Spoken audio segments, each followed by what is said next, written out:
واحد يقول لي ايه حل مشكلة الاكل والسمك اللي سعره غالي قوي ده، وكمان في امريكا سعره غالي جدا، سعره غالي قوي. حل بسيط قوي، جيب لك بوصة وروح الصاد. السمك هنا بيطلع باحجام كبيرة جدا متوحشة. مفيش واحد من المعرسين دول اللي بنشوف في مصر هقول لك فين ترخيص ممنوع صيد بالليل وصيد مباح لكل حاجة. مصر معروفة انها دولة بتعادي الناس يعني، اوكي. تيجي تصطاد يغلسوا عليك، انا شفت فيديوهات في الموضوع ده. واد غلبان عمال يصطاد، بيطلع يعني رزقه كل يوم، بوري ومش بوري، وبيغلسوا عليه ويقولوا ممنوع الصيد، منطقة عسكرية، منطقة يا ولاد الكلب. خلي الناس تستمتع بهواية وتكسب معاه. ما علينا يعني، اوكي، مش عايز اكون سلبي. انت عشان تصطاد تمام، لان فعلا اسعار السمك هنا غالية قوي. انا شفتها دلوقتي غالية قوي يعني، اوكي. بالتالي عشان تصطاد تجيب مكنة كويسة. المكنة اهي، شايفين البوصة مع المكنة؟ البوصة مع المكنة تعمل لها $30. واحد يقول لي دي صغيرة، صح؟ في كبير، في احجام كبيرة يا جماعة، اهي احجام كبيرة اهي. اصل انت مش محتاج بوصة طويلة قوي زي مصر، المايه هنا كلها سمك، بالتالي انت مش محتاج البوص الطويل قوي ده. ما اعرفش ليه بيستخدموا بوص طويل قوي في مصر، ما اعرفش ايه السبب في الحكايه دي، بس انت مش محتاجه هنا فعلا، اوكي.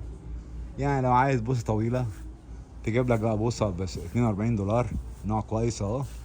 ما اعرفش نوع ايه، اجلي ستيك. اجلي ستيك دي احسن بوصه في العالم اهي يا جماعه، شايفينها؟ اجلي ستيك اهي، اجلي ستيك، اجلي ستيك، يعني البوصه القبيحه، اوكي.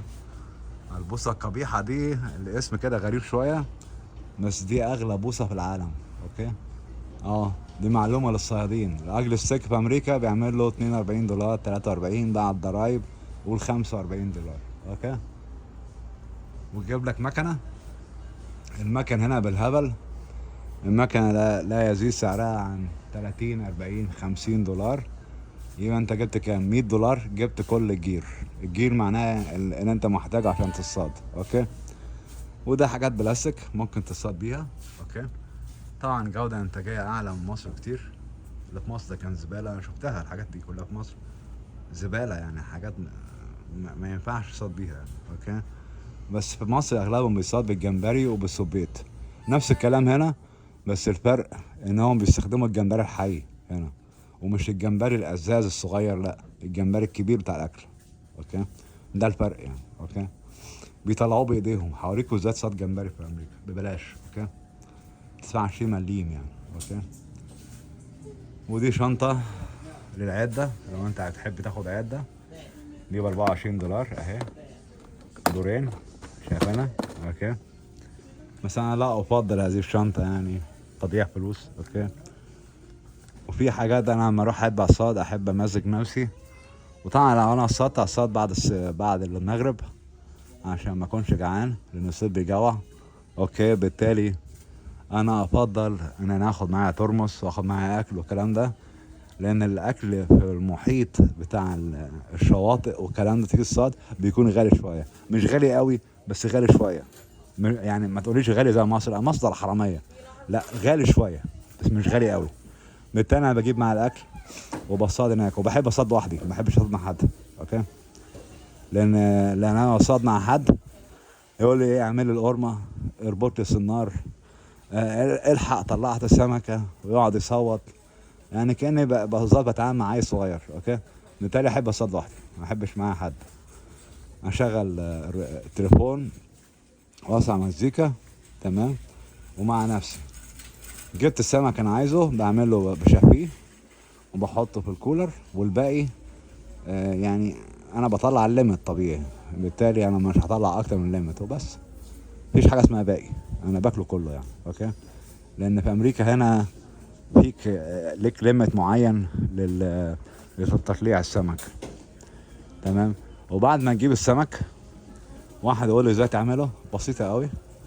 تعمله بالزيت وبدقيق، اوكي. تحطه دقيق متبل، لو كمون وفلفل اسود وملح، وتقليه في طاسة كويسة، الطاسه دي كويسه جدا، دي $27، بس انا في رايي انها زباله ما تجيبهاش. اوكي، الطاسه اللي تقيله كل ما الطاسه وزنها يتقل كل ما يكون الجوده الانتاجيه بتاعتها عاليه.